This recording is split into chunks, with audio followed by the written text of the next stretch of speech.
Bonsoir, bonsoir, bonjour, c'est RD Congo Basango Télévision. Comme toujours, avant de commencer notre émission, nous disons merci à Dieu. Nous disons merci à nos chers abonnés et téléspectateurs qui nous suivent partout dans le monde et en RDC. Bande Konanga, soyez les bienvenus. À la une, chez téléspectateurs, les forces armées de la République démocratique du Congo ont accusé ce jeudi 20 janvier les rebelles du M23 d'avoir dirigé des raids contre les habitants des civils de la cité de Mouessou, faisant 19 morts, 27 blessés. L'armée et les miliciens autodéfense s'affrontent avec le M23 depuis mercredi à Mouessou. Ayant constaté la perte du contrôle de la cité, les terroristes du M23 appuyés par l'armée rwandaise ont dans leur fuite largué l'aveugle des bombes au mortier 120 orientées dans la dite causant la mort des populations. Les deux parties se rejettent de responsabilité, d'autres d'origine. La cité est vidée de ses habitants et se sont réfugiés, les uns à l'hôpital et les autres à la paroisse catholique. Mercredi soir, les jeunes patriotes du Wazalendo, appuyés par FARDC, ont réussi à déloger le M23 de plusieurs collines surplombant la cité de Mouessou. Repris depuis la matinée de ce mercredi, les combats opposants, les deux parties se sont poursuivis jusqu'au soir et les Wazalendo ont été visibles à Mouessou centre selon plusieurs sources de la région. Nombreux habitants se sont déplacés et sont toujours dans leur milieu. Bandeko eza somo ezaki peno kosakana te FARDC présent na sima na ba Wazalendo. Alors ba déloger bango partout.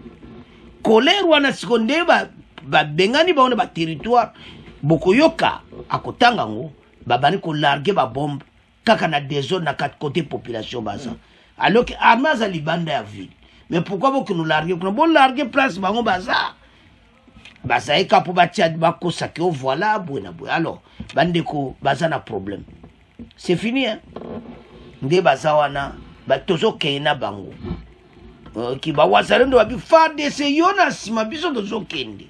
Kuna bo wela makamna c'est le fait biso koto tozo kende. Tolanda Guillaume Djike bon to avance. Les forces armées de la République démocratique du Congo condamnent avec la toute dernière énergie les morts et blessés innocents causés ce jeudi 25 janvier 2024 à Mouessou par l'armée rwandaise et ses alliés du M23.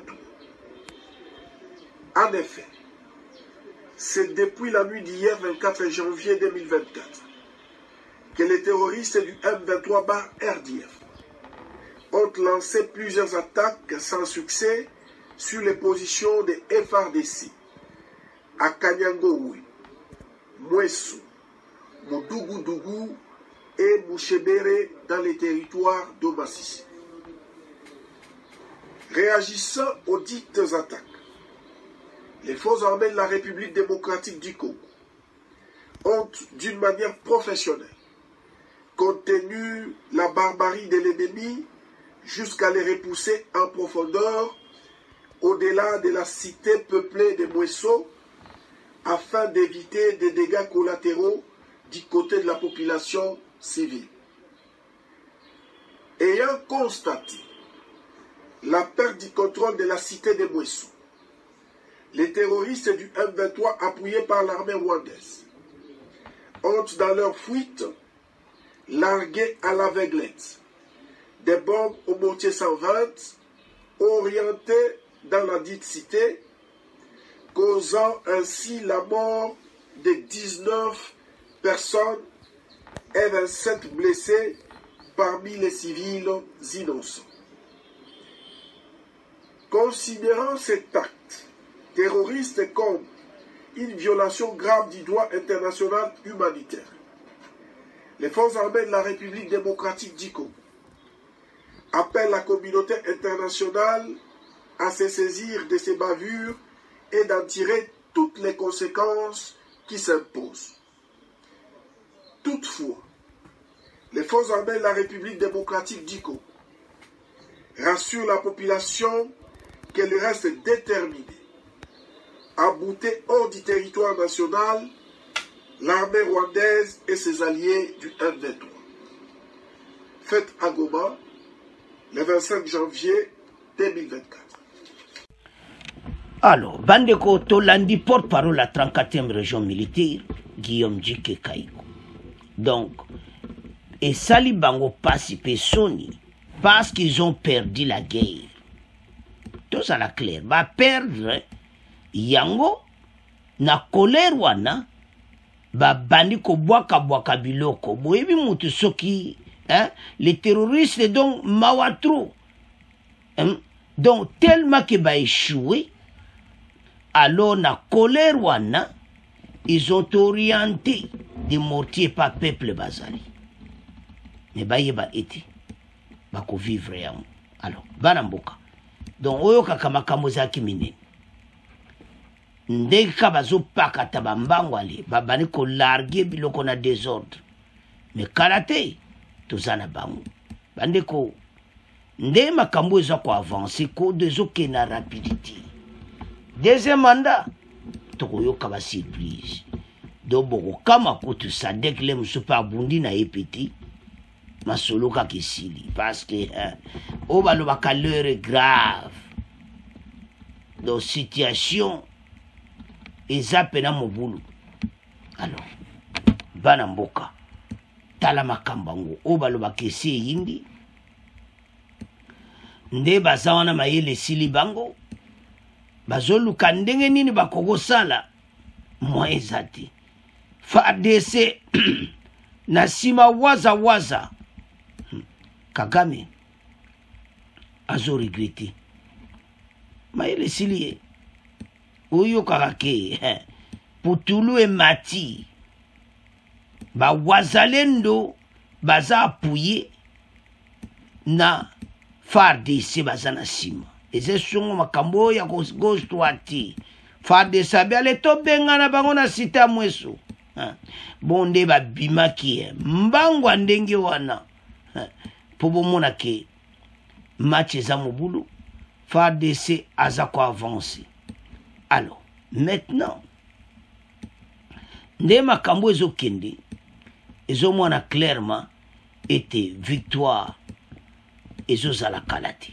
Bana mboka, tolandi Guillaume Djike a expliqué très bien. Donc c'est dit bazo boularguer ba bombe bazaki na colère ba perdre. Alors colère wana bako kitsa côté la population non. Wana za faux masolo.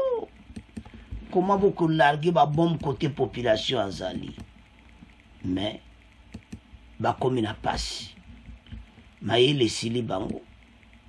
Baza sunel kama kolobati ba lobani. Ils ont perdu et c'est tout. Ba perdre. Pour makama ondenge zokende, c'est fini pour la banque. Tozo gagné bitumba oyo. On n'en parlera plus kalate comme histoire. Tu sais ça qui bino était. Ndeka makambo ekende. Kalate comme nango histoire. Donc to komo lo baga ke ay zalaka période boye. Bato ba yaki po. Ba konti ba décider. Mais au monikaka monde eza komona ke bango baza ba congolais mais mené bimi ke baza pena armée rwandaise allez to bani ko sasa bango po ba okena ba cantonnement donc il faut kaka ko larguer bango ko belo kwa wazalendo force eza donc kitoko FARDC na sima alors RDF 123 en dépendante bazo ebe pena o salati c'était de mweso bazo pakata mbangwa kosakana ti bazo luka banzela ndena kodusola donc esili na bango. Alors chers téléspectateurs o baloba kesi yindi ba perdre bitumba oyi mutu ça c'est à perdre ba konko boaka ba bombe kaka na désordre. Alors FARDC botika bango ti boke na bango bino kaka na wazalendo allez to gagne. Alors bana mboka to komotika ngona bino Kagame. Au revoir, à la prochaine.